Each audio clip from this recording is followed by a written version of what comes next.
Hi guys, hi Hall H, how's it going? How's your Thursday treating you? Welcome! Oh, 6,500 of my favorite people. Thank you guys for being here. My name is Josh Horowitz. I host a podcast called Happy, Sad, Confused. But tonight, thank you, tonight it is my true honor. This is a once-in-a-lifetime opportunity, honestly, guys. We're closing out Thursday, opening day at San Diego Comic-Con with 4 absolute legends, right?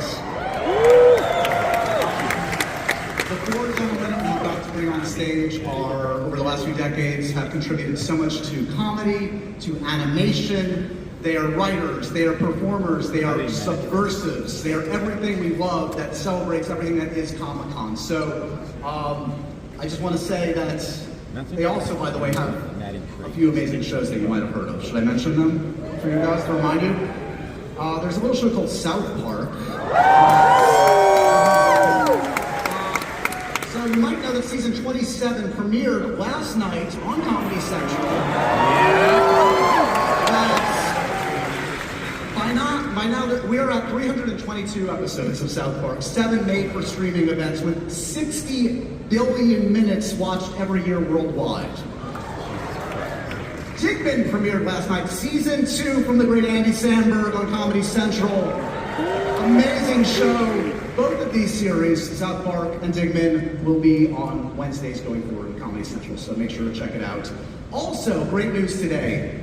Beavis and Butt-Head, guys. Beavis and Butt-Head is going to be premiering, season 3 will be premiering Wednesday, September 3rd on Comedy Central. Pretty cool.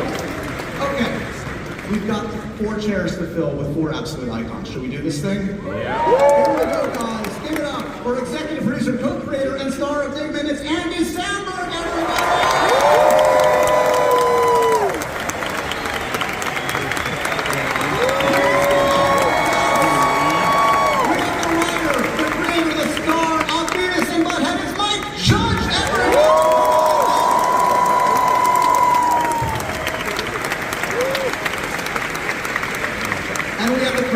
The writers, the stars of South Park, give it up. It's Matt Stone and Trey Parker, everybody.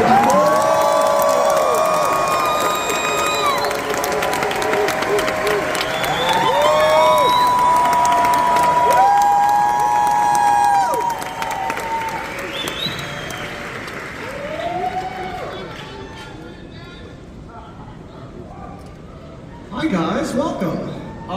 Okay, we have a lot to talk about. But I just want to get some accolades out of the way. You can, earmuffs if you want. But I just want to acknowledge this moment because, like I said, these 4 have never been on stage together. Sitting on this stage, we have one of the great SNL performers of all time. Of course.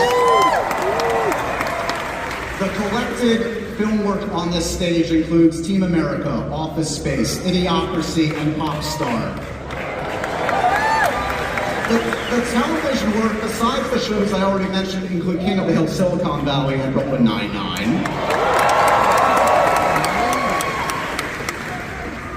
And we have a 9-time Broadway Tony Award-winning show credited on stage too. So, yeah. Now we're out of time. So thank you guys for coming. Okay, before we dive into talking about all your respective careers and overlaps, etc., did anybody here see South Park last night? Yeah!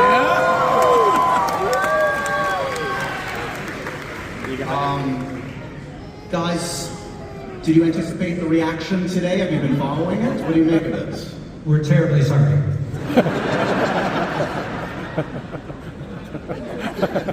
Fair enough. We'll leave it there. It's all good. Okay, what is the history, what is the overlap between the 4 of you? Is there history between the 4 of you? With Mike there, actually, when we first were getting maybe a deal to do South Park, we got to, I don't know where we met. We were do you remember where we met? Once at the 4 Seasons, maybe? Yeah, but we were like, hey, we're going to do this anime, and we were huge Beavis and Butt-Head fans. Like, we just thought it was the coolest thing, and we're like, we want to do something like that. And he was just so cool to us, and we hadn't done anything, but he really helped us. I'd seen the Spirit of Christmas. Yeah, I think it was David Gale, MTV Films. It was around the time that the Beavis and Butt-Head movie was coming out. And you guys came to the premiere, too. Yeah. And met Isaac Hayes, I think, or some plays, chef, you know. Okay. But I mean, you guys like shared very rarefied air. There weren't a lot of people doing what you were doing, so it must have been interesting to see like a kindred spirit across the way. No, I mean, when we were in college, there was like, when Trey and I were in college, like Beavis and Butt-Head was everything. The Simpsons too, those were completely like groundbreaking. You weren't supposed to be able to do that kind of stuff. So, you know, when we got to be Mike, that was, I mean, we wouldn't have been able to do what we were doing unless he was already doing it before, for sure. And Andy, I don't know, we met a few years ago. He's a young Andy. Yeah, we met like Hey, you know what? You're a smart guy. You should try comedy. He's a young whippersnapper that's done 2 seasons of it. And then he did it. Look at him. They were like, hey, you should go for it. And I was like, okay. If it wasn't for me, I don't know. I don't know what Andy would have done. And another accolade to add to your resume is Andy Samberg's career. Congratulations. Yeah, thank you. You're welcome. Thank you. It was good advice, frankly. Did you grow up animation, comedy? Like, was it all, like, what were your inspirations? I mean, them, like truly. And it, you know, it's not lost on me how weird it is to be on a panel with them. Like, Beavis and Butt-Head and South Park for me in high school and college was it. Like, period. That was what we fucking did, you know? Like, every single time I knew South Park was coming on, we would get together because we were like, here it comes. Like, it was, both those shows are the most groundbreaking stuff ever. And if you care about comedy, they're all time, like, Mount Rushmore things.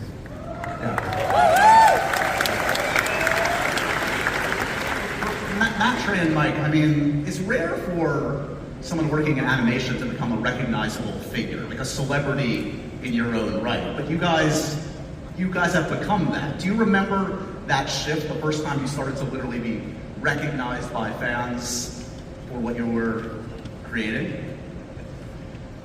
I think I have a pretty forgettable face, and I really don't get recognized much at all. Like, there was the first time it freaked me out.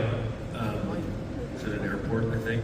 Well, I did Letterman in '93, and I remember thinking maybe I wasn't going to do it. It'd be better to be not known, and Beavis and Butt-Head was controversial. And then after I did it, I was walking around going, oh shit, okay, now I can't go anywhere. I'm going to be, and then no one recognized me. And then it went the next day. I went Christmas shopping at the mall in Albuquerque. No one was anyone watching? And then finally someone recognized me, but it doesn't. Yeah, no, I have a normal life. I mean, do you guys get recognized much after basketball? By guys. That was always the thing. Is like, you know, I'm older now, but it wasn't that great to be just recognized by guys. Oh yeah, it's always guys. Yeah, of course. Some people recognize me, but they're all guys.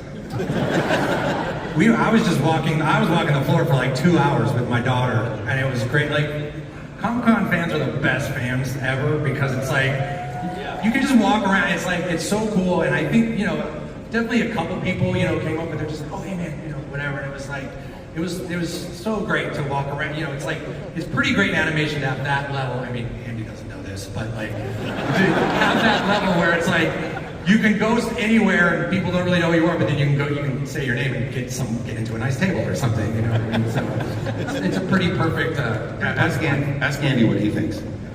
It's a different experience. I was gonna say it's wild to me because I get fucking mobbed here. Truly cannot relate to anything you guys are saying. Even though your voices, though, I mean, Mike, I would imagine some people even just hear your voice and it keys something in their brain. Oh yeah, I mean, I was with my daughters at a picnic table outside a coffee place in Boston, and all I did was clear my throat. And someone turns around without seeing this. Mike Judge. Sounded like Beavis. And I've like, you know, booking a hotel or something, and someone recognizes my voice. I mean, I just sound like Butthead. Do any of you guys ever bust the voice out to like get a perk? like drop a little voice into something and be like, I'm not getting where I want with this thing. I'll be like, do a little. Yeah, I try not to, but I might have done that once. but it's funny because when South Park started, when I would do Randy wasn't a very big part of the show, but I was doing impersonation of my dad, which was basically my voice, except just a little bit like this. And now I just talk like that, like I'm just doing impersonation of myself. So we talked to Andy about his influences growing up. What about for you gentlemen? Were you looking at comedy generally, animation? What were your big creative inspirations growing up before you were even getting into the business? I mean, for me and Trey, we met over Monty Python. It's not no secret, but we said, that's just the truth. And just in this day of, when PBS is getting their funding cut, I have to say, that's how I found Monty Python. I mean, better or worse, it was on PBS in Colorado. I think I kind of think of this. It was on Wednesday nights when It was Thursday nights. Thursday nights, but it was had a black and white TV in my bedroom, and Flying Circus was on, and that was everything for me. That was the beginning and end of it. You know what I mean? Still to this day. So I think that's how we bonded on that. Yeah, Monty Python. Me as well. Monty Python came on when I was in junior high, Albuquerque, and yeah, PBS of all places, like, what the hell is this thing?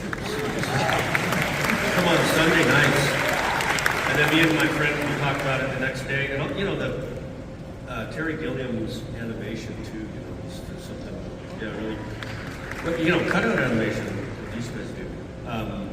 You take these Renaissance paintings and chop them up into mouths, and I just thought it was amazing. But yeah, also for me, National Lampoon magazine, a lot of the cartoons and comics that were in there, I thought, like, why can't this kind of stuff be animated? The animation was really bad in the 80s. Unless you went to an animation festival. And then you'd see really cool stuff. But, those are two big ones, I'd say. I mean, by now, so much has been said and written about, like, the origins of your shows. Are you guys on the same page about, like, the origin story for South Park? If I ask each of you individually, does it line up? Do you have any differing memories of how the show came about? Me and Trey? It was like 60 years ago. I don't test us or something. The Newlywed Show. You're gonna test us? Okay. I think we met. I don't remember. What do you remember being the spark that created South Park these years later? We were in film school at the University of Colorado, and they didn't have much of a film school at the time. In fact, I don't think they even had a film major until the second year we were there. But we were taking film classes, and there was a really great experimental filmmaker there named Stan Brakhage, who was very well known for his avant-garde stuff. He was the coolest guy too, but a lot of people went there thinking they were going to make very serious art pieces. And Matt and I were the only two guys there that wanted to do like fart jokes on film. And so, again, we bonded because we loved Monty Python so much, and we were making little films in college. And one of them was using Terry Gilliam's style and using cutouts and making these young boys, fighting with Santa Claus and Jesus. So that was just one of the things, that we did in college. It must be mind-boggling, like the trajectory of that Spirit of Christmas and where it took off. And when you look back to those early days, put me in your shoes, put me in your head of like what it was like to be in the nexus of that becoming what it did, especially in the first couple of years. Yeah, it's before viral existed, there was no viral anything, because the internet was kind of just coming about when we came out, and the VHS of Spirit of Christmas was what went viral. It went crazy, and everyone knew this VHS of going. Meanwhile, Matt and I are sleeping on people's couches in LA trying to get meetings. And it got so big, and it got around to us all the way that we were at some random party, and these guys are like, hey, we're gonna watch this video. And they put it on, and we're like, oh, we did that, because no one put their names on it. And they're like, yeah, no, shut up, we met the guys that did this. And we're like, no, we did. And apparently there were these other guys going around town saying they had done it, and pitching it, and getting jobs. And then we ended up proving it that we did it, and I do want to apologize for that. Way out of line. We buried it. But who was the other guy? Was it just... It was me and Keith. No, but we had that VHS. Yep. Yes. Amazing. Mike, how many people have claimed credit for being the inspiration for Beavis and Butt-Head? Has like every like friend from childhood said, yeah, in retrospect, yeah, that was me? Oh, quite a few, but none of the ones who actually were. Like, it's never, it's, yeah, and it's not, there's no one-to-one, like Beavis is this guy, Butt-Head is that guy. There's, you know, like I could name like 12 different people and different, you know, it started out as me trying to draw this guy who was, he sat in front of calculus class, and I don't know, I think I told this story last time I was here, so I apologize, but like he was, we had a friend of mine said, hey, there's this really hot new teacher, and like no one had ever heard of a hot teacher. It turned out that she was actually a former Dallas Cowboys cheerleader, and she was like teaching calculus, and this kid sat in front of the class, and he was just so nerdy, just so into her, and he would be writing really fast and biting his bottom lip. He'd be laughing at everything she said, and she wasn't saying anything funny. And I started imitating him in the back of the class, and then just caught on, and other people were imitating him. I was just trying to draw him, and it turned into something else. Beavis was one version, Butt-Head was another. And I just liked the way they looked, and the only thing I kept from that guy was the laugh. And he's a nuclear engineer, so he's nothing like Beavis. I mean, maybe he's, I don't know, maybe he's gonna make a bomb or something. But he, no, that it, yeah, but people claim, yeah, I was the inspiration, and they're usually just some jock who had nothing to do with it. In retrospect, what do you think the smartest creative decision you guys made way back when that has behooved you well in these decades later? Can you pinpoint anything that, because like most shows, period, in animation or live action, don't last, as we know, don't have the staying power? I think drawing it. What's that? Drawing it was the best decision. Yeah. Just being animated. Yeah, just being animated. I mean, what it Because it's timeless and they don't age and it's... like they just don't age. I mean, everyone knows that. That's why these shows have existed, you know, except for Gunsmoke, which will last a long time. But I mean, these animated, being able to draw them and put them back in a drawer and bring them out again. That's why, right? Really, that's why they last. That was probably a good creative decision. I mean, we were never animators coming up. We thought we were comedy guys. It turns out we're animators, but that turned out to be the right decision because we've got to create these characters and stick with them for a long time. And for us too, it was animating in 2D.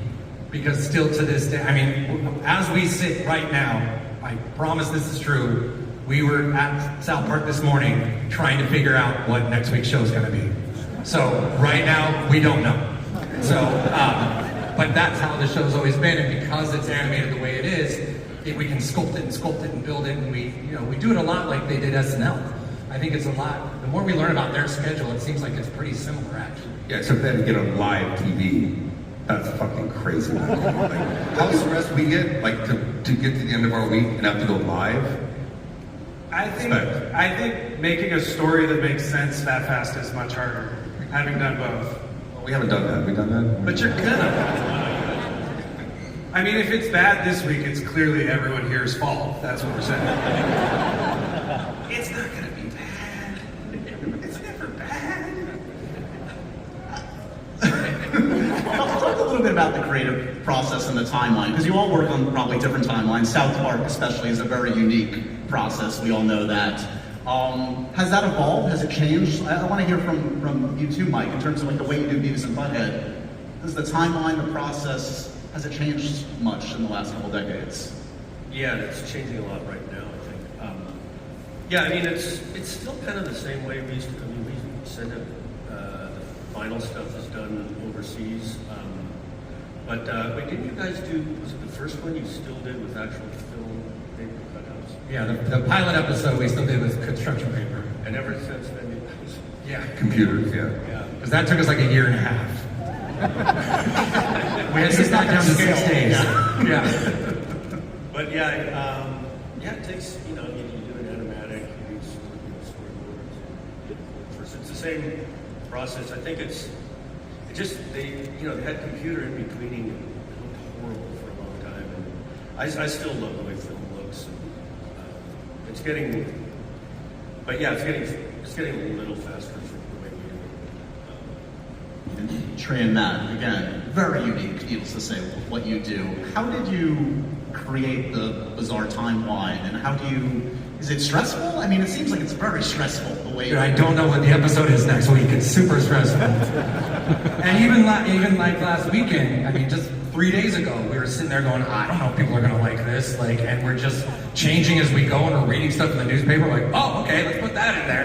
And but I think what's great for animators today is that it's all, we started doing it where we could do everything in our building. So everything from the writing to the creation of every frame to the sound to everything is all done in one building. So we go, oh, we should change this to this, and we run into the thing and we do it. And it sounds like, Andy, for you it was kind of done at home the first thing during the pandemic, right? Yeah, our first season was mostly done at home. Yeah. By like every part of it. Yeah. Remotely, yeah. Yeah. A lot of Zooms. Yeah, and it lets you touch every part. It lets you sculpt the show, because it is so nice to be able to do something and react to it.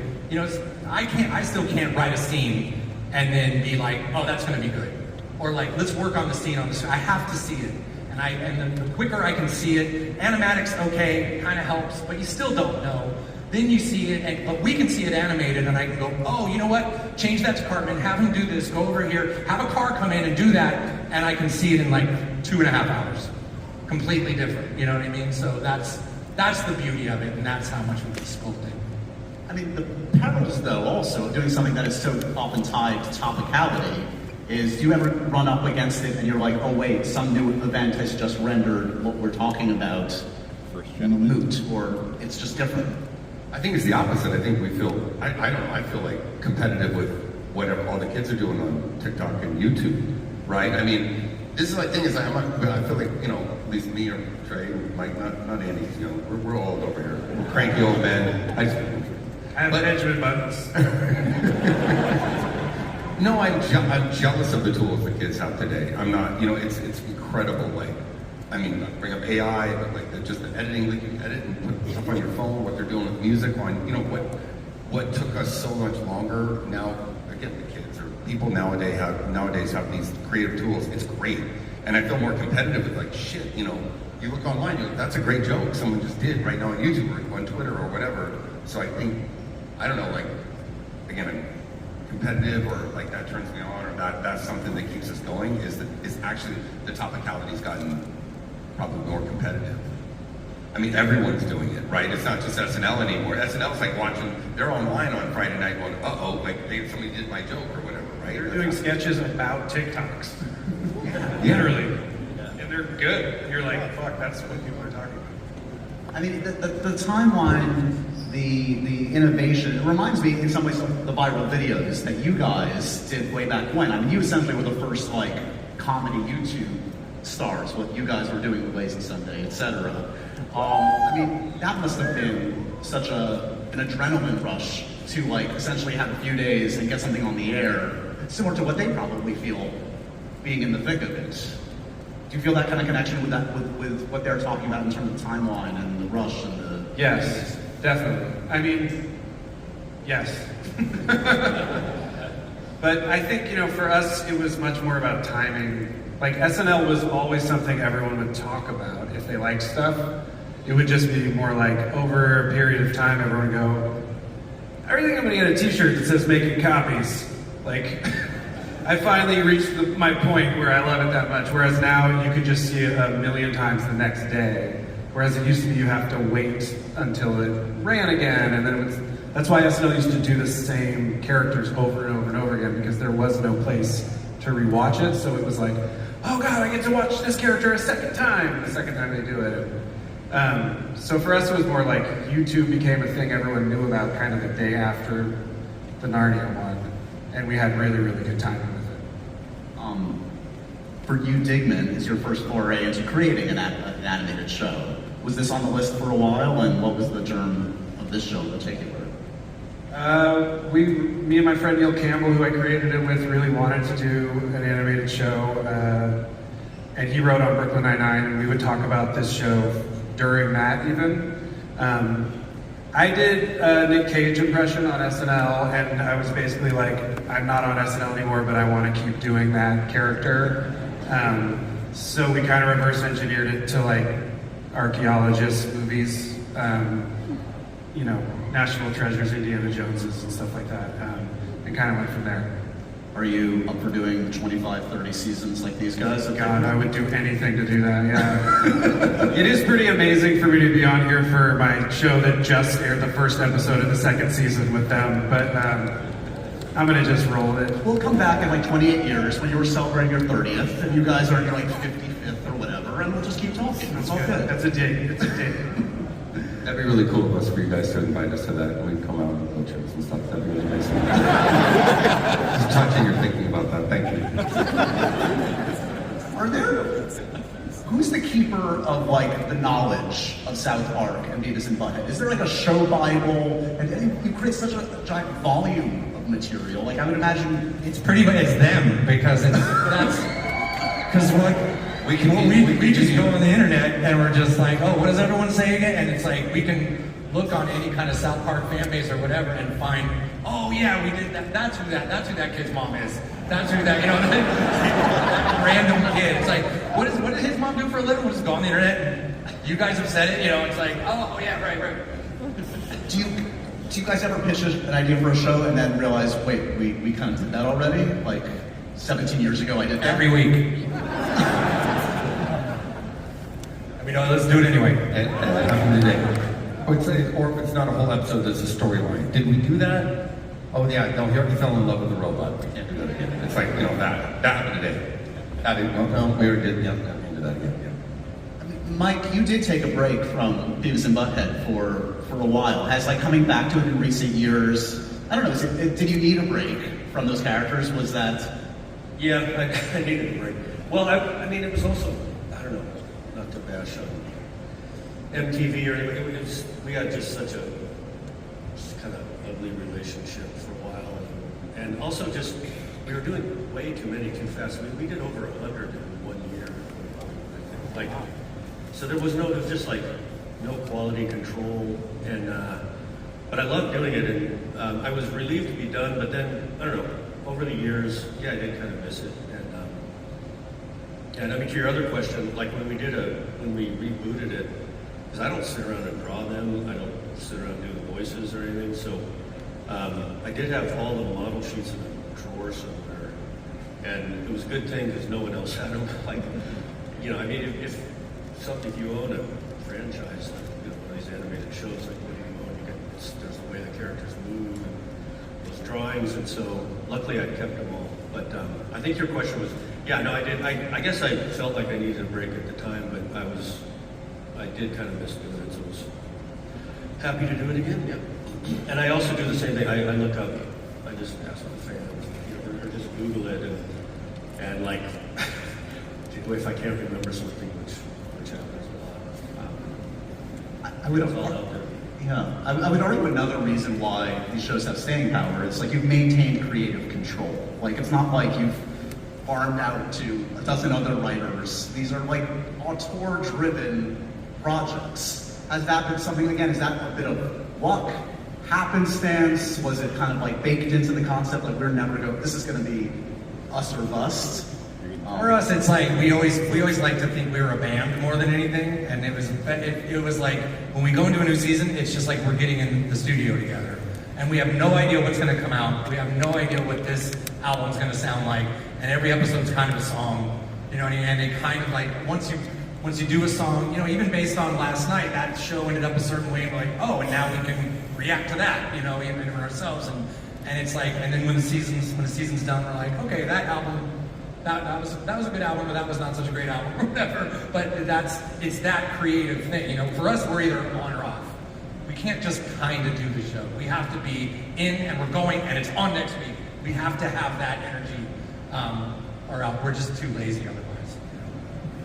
Have you all had to protect the show from like brand expansions? I would imagine you've been pitched like live action versions of your shows innumerable times. Is that kind of thing tough to say no to? Because that seems like, to an executive, a no-brainer, for instance. I mean, I don't know, but like, I'd like to hear your answer to that, actually. I was getting, like, I've been, yeah, from the very beginning pitched live action Beavis and Butt-Head. And I've come close to wanting to do it. We did a kind of a casting session right as the pandemic started. And it's weird, like I'm open to it if something pops, and there was like one guy doing Beavis, it was pretty fun. And then this SNL thing that just happened recently. I was going to say, that's the guy Ryan Gosling? Yeah. I mean, that was like, okay, that was pretty cool. Yeah, that had me laughing. So I don't know, maybe you never know. I mean, you guys must have had so many moments like that. I want to hear the answers to the live action for you guys too, but I'm curious, like you mentioned, like SNL, like your shows permeate pop culture and have for so long. You must have so many surreal moments where you see something pop up in the least likely place. I think the first one of those for me was watching, was it Arnold Schwarzenegger movie in the 90s, True Lies or something, and he's just like, I've got the Beavis and Butt-Head following me, and the show had just come out like that. Yeah, there's been all kinds. It's always nice to see. But yeah, did anyone ever want to do live action South Park? We've never been approached. There's been a couple people online doing AI versions of stuff. A couple are pretty funny, man. Really? No, they are. No, and I just never thought, I would never thought that would work. But seeing like an actual, what looks like a real, fat Cartman run around and call people names. It was pretty funny actually, but we've never done it seriously. That's just something I've seen. I mean, it does beg the question what you could get away with live action versus animation. There is something safe to say. Yeah, I mean, I don't know if watching a little kid get hit by a bus and dying would be funny every week. It was like, we could try. We could run a little test. Has the creative process for you, Andy, been like totally different from anything you've done? I mean, you have less guardrails in some way. You're as good as your imagination. You can basically do anything. Yeah, in some ways. The scale of things is so much less than live action is the main thing I like about it. I would say a lot of stuff I've worked on, mostly with Keith and Yorn, because we do so much together. It's cartoon pace anyway. Like, that's what we love. That's the reason I think animation is so good for comedy, because it can go faster than people move. And I feel like our brains move a lot faster with comedy now than they used to. And, we're like Generation SpongeBob out there now, where you're watching a children's show that's genuinely really fast and funny. Like, that's what people are coming up on. So I like being able to really jam the pace and jam a ton of jokes in and have the scale be bigger. But I would say generally it's always the same rule, which is if it's making us laugh, we'll just do it. I was going to ask that. Like, is it basically making you and your collaborators laugh, or are you ever thinking about an audience out there? I mean, you want to make it like that they can understand what's happening, but outside of that, it's pretty much like, if this is getting us all laughing right now in this moment together, that is the only barometer we have, and it's the only thing that's ever worked. Same thing for you guys? Like, you're your own barometer, basically, or? Yeah, I mean, I'm even if they're not around, I'm just thinking like, oh, this would make friends of mine laugh, my brother, like my sister, like just sort of like. And also, I used to be a musician, and like when you're touring, like on a tour bus, that's like the toughest audience. I think, like, you're not going to get any courtesy laughs. Sometimes I think about that, like how would this play among those assholes? Like, and if you can break through there, then you might have some. You gotta like. That's how I think of it, and then hopefully, obviously we hope that like it usually works. I can only imagine the notes you've gotten over the years. Did any What? stand out for you? Never what? No? What? The echo is severe in here. Do any stick out? What's the most memorable note, the biggest fight you've had over a note for any of your shows, or any of your work, Andy, or anything? No? I mean, yeah. Every week, you can't do that. Just don't want to call us with a Don't do that. bad idea. Please, God, don't do that. Please don't do that. That's usually the notes. Pretty please, For the love of God, don't do that. You got any notes for last night? Well, first of all, producer Andy usually deals with not us, but it's always like So, we love the episode, but That's what happened. They're like, okay, but we're gonna blur the penis, and I'm like, no, you're not gonna blur the penis.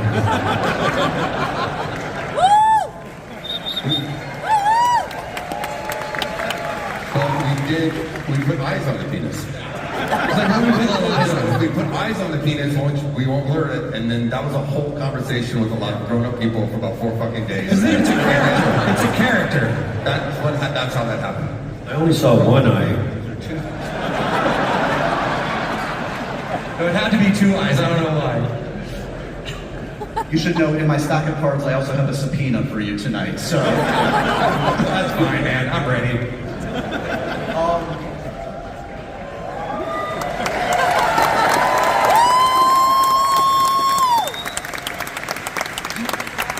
do you think audience taste has changed? Have you noticed a discernible change in what constitutes comedy now versus when any of you guys were starting? I mean, I would say like what Andy just said, it's like the attention spans and what people expect, the speed of things. And I think that maybe we benefited with South Park that we just speed up our voices from speeding up a tape. And we didn't think we were making everything go faster, but it goes pretty fast.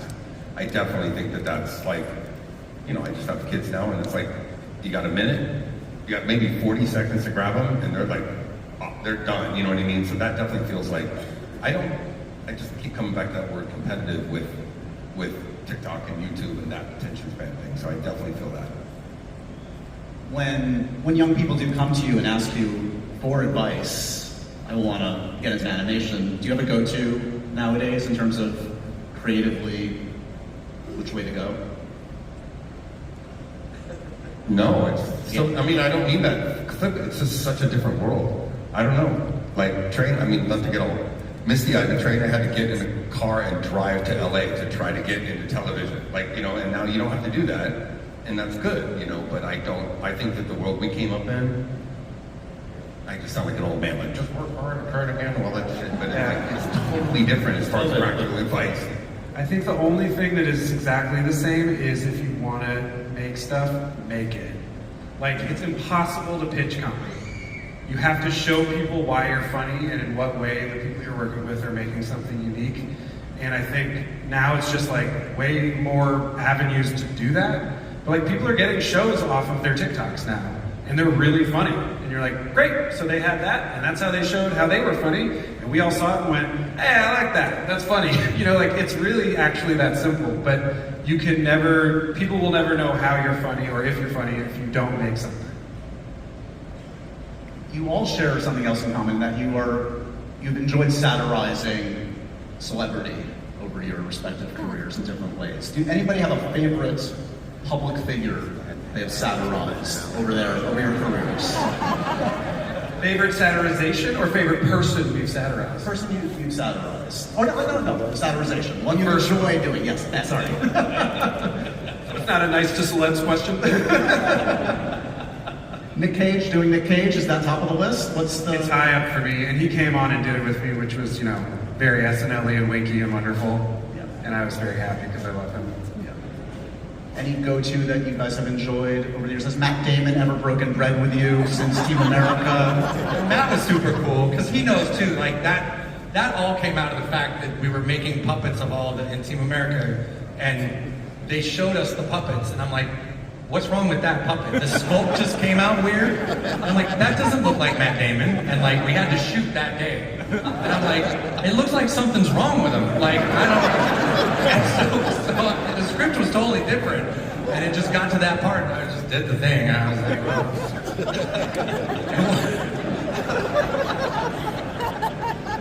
Look, we're talking about shows that have been very wildly successful in your careers, and you've also had that. You've also, in any career, you have successes that become, or you're lucky enough to have a success that becomes successful later on. I'm thinking of something like Pop Star, or Office Space, or Idiocracy.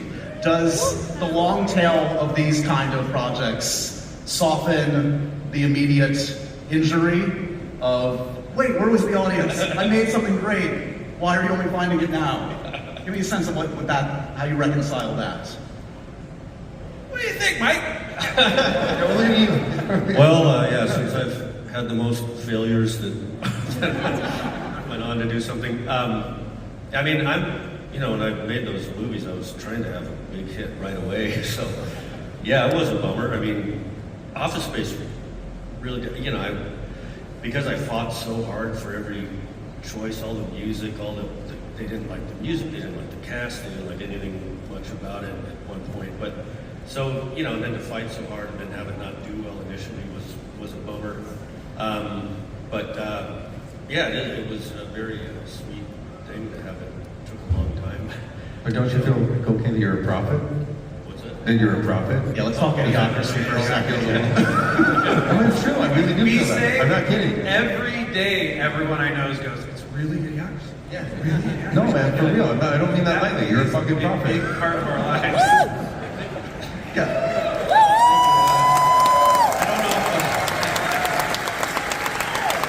I guess that's sort of a mixed bag because it's nice to have people call me a prophet, but then the reason they're calling me that is not all that great. But yeah, that one, I remember we had our wardrobe person. I mean, it felt like the movie was cursed from the beginning, like everything that could go wrong did, and it was like,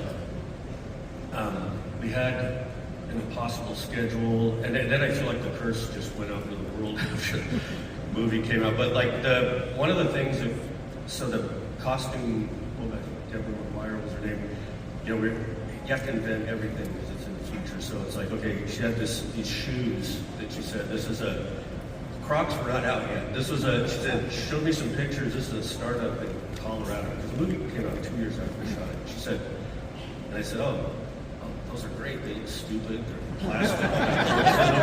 Like, that's awesome, except that if they're really gonna come out, you can't do it, right? She said, oh, no one will ever buy these. They'll be over instantly. And I believed her, and then, of course, the movie comes out, everyone's wearing Crocs in the real world. And then it kind of became a thing like, oh, that's funny that you put everyone in Crocs, and it wasn't what I intended. But then it was just one thing after another over the years of like, now there was like 4 years after it came out, there was some kind of coffee place that was like, they wore negligee and like shady, like sex favors somewhere in Switzerland. I don't know, and then it just kept going. So I'm sorry. Did you see like a shaman around the time you were writing? Were you taking any illicit drugs we need to know about? Because it is kind of unnerving. Yeah, to be real. I was just sort of taking like my memory of like, okay, here's the way the world is going, and just keep going that direction for a couple centuries. What would that yield? And just out of curiosity, what was the name of the place in Switzerland? I'll tell you later. All right. Stupid. You were talking about like the healthy competition and seeing like the great talent out there. Who inspires you nowadays, whether it's in animation or comedy? Does anything come to mind that you see out there and say, you're doing it right, or in a different way than I could have ever conceived? I laugh most at YouTube now. I mean, I'll just find some random person doing some random thing. It reminds me so much of being in high school, being in college, making those movies, and you'll just stumble across something like, I don't know what, lately I'm watching, Choco Dogger, the dog that sits there and the guy's got hands on it and it's like a pit bull and he's eating sandwiches. It's the greatest thing, it's the funniest thing ever. And I'll just watch that dog eat for like 2 hours. And I'm just like, this is awesome. How can you compete? I didn't even know that. How can you compete with that? There's a guy on TikTok. He's a really young guy doing an imitation of Tucker Carlson, and it's not even like he's just doing him like reading Dr. Dre lyrics. It just makes me laugh. It's also like one of those imitations where it's like, that someone normally wouldn't think to do. It's not an obvious one, and he does it in a really great way. And I'm the same way. I'll just find these funny people on Instagram. You were talking before about the specifics and like the uniqueness of where you were in your career, where pop culture was, that got you your start. I mean, if you imagine starting today, given where we're at culturally in the business, do you think South Park would succeed? Would Beavis and Butt-Head succeed if you're starting from scratch today? Or was part of it just right place, right time? never know. I mean, I just feel like, I don't know. Who knows? You know, who knows why these things work? And I think that's kind of the history of Hollywood, is everyone tries all these shows and stuff. And I think even Trey and I, we feel grateful that somehow South Park works. We've tried other things, they've sort of worked. Some things kind of work, but South Park works. And you don't know. I mean, no one knows why these things work. I mean that seriously. Like, there's a little bit of like creation takes a little bit of lightning. So I'd probably ask more a specific like cultural question, but no one knows why these things come up. Yeah, I don't know if I mean, maybe some different version of what I do. I don't know. I mean, I'm still doing it, so I don't know. But I think it's what Andy said, you know, like, if you just got to do something, you know, if you're like, just, like, whatever, you know, you can't, it's hard to, you should probably avoid, like, pitching an idea as much as something, just pitch it, just do a thing, you know, that's always the best way. So, yeah, if I was, I don't know, whatever, if I was a youngster, I'd be like one of those TikTok people. Yeah, that's what Trey's talking about. The fearlessness of just people online, they just fuck around and go for it. You're like, fuck, that's great. Why can't I fuck around and go for it? Well, I gotta go to work and I got kids and gotta, you know, pay a mortgage and stuff. And it's like, these people, again, that's the fearlessness of it is the thing that I think I'm like, man, like, right? They just go for it. Yeah, you guys don't seem fearless at all anymore. You seem complacent and boring. No, but it's also like, to put a camera up in your kitchen and do some crazy shit and it takes you, I mean, that sounds fun, you know what I mean? And I guess, like, you know, we have a great gig, but I just really jealous and I don't know, I'm just like, I love that energy of people that just do some shit in their front yard and it's funny, you know.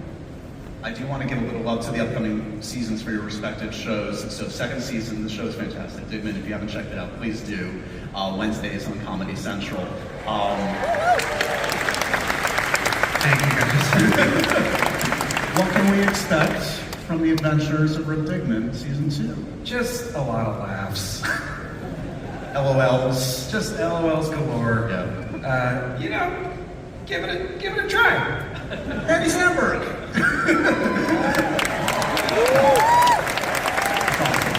Awesome. Mike, the new season of Beavis and Butt-Head. Anything you can tease that you're tackling this season? Any issues? Whatever you want to say about it. Let's see. I think Butthead has a heart attack.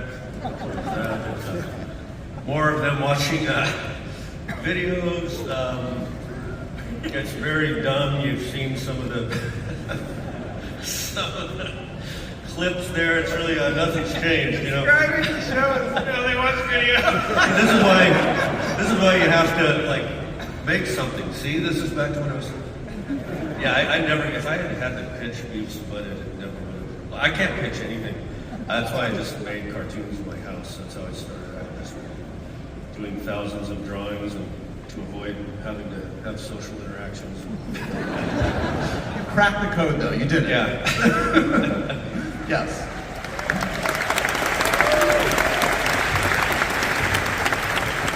What's on the whiteboard right now this season? Again, you're topical. You're fluid. Obviously, you're going to change things around based on what's happening in the world. But Who, us? The whiteboard's blank, dude.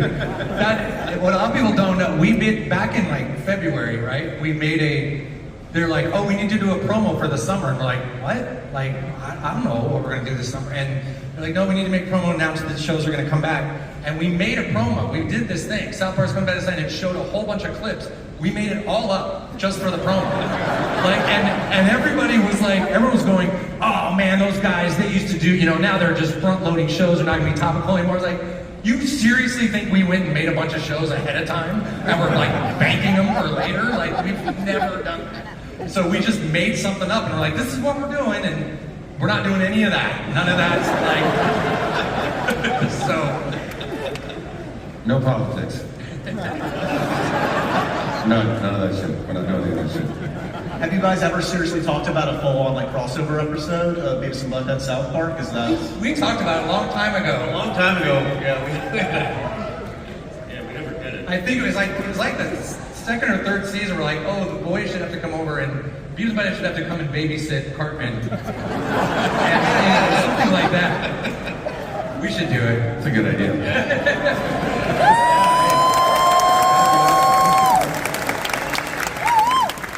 We need ideas for shows, but new show. So I bet if you guys did that episode, Comedy Central would smush a Digman on it too.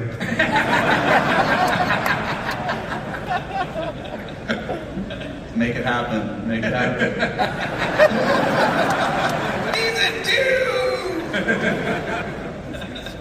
Comedy Central's still a thing. That's kind of amazing, isn't it?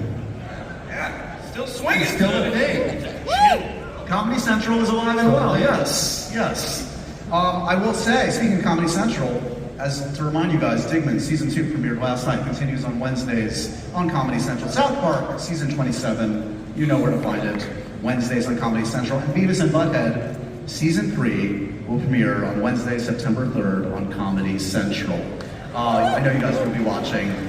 Before we wrap up this amazing panel, we have kind of a nice surprise here. Senior Director of Programming, Eddie Ibrahim, I believe, is backstage and wanted to come out to say a couple quick words. Eddie, are you back there? I am. I'm tricky that side, coming out the other side. Hi, everybody. Thank you. Thank you. I just wanted to come out. As many of you know, Comic-Con is not just about comics, but it's also about all forms of popular art. Obviously, animation is one of those. And I think my judge might know what's about to happen, but it is my pleasure, come on out, on behalf of the Board of Directors of Comic-Con, to present Matt Stone and Trey Parker with the Comic-Con Inkpot Award for Excellence in Animation.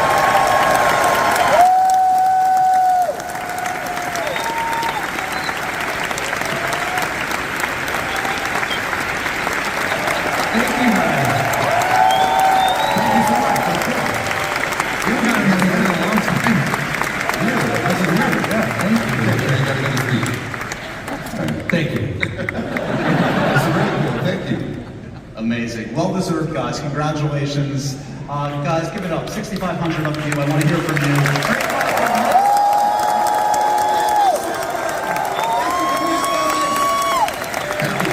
Thank you.